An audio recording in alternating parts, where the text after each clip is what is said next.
వరద కొనసాగుతుంది. ప్రాజెక్టు 10 గేట్లు 18 అడుగుల మేర ఎత్తి దిగువకు నీటిని విడుదల చేస్తున్నారు.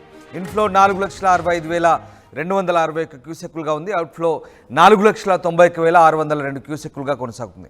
పూర్తి స్థాయి నీటి మట్టం 885 అడుగులు, ప్రస్తుతం 883.80 అడుగులుగా చేరింది.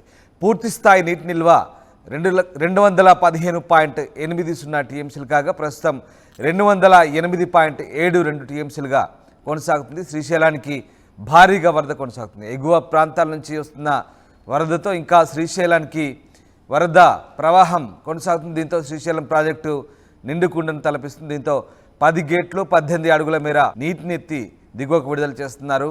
ఈ నేపథ్యంలో దిగువకు నాగార్జున సాగర్ వైపు కృష్ణమ్మ పరుగులు తీస్తోంది. ఇక 4,91,602 క్యూసెక్కుల నీటిని దిగువకు వదులుతున్నారు. ప్రస్తుతం నీటి మట్టం 883 అడుగులుగా ఉంది.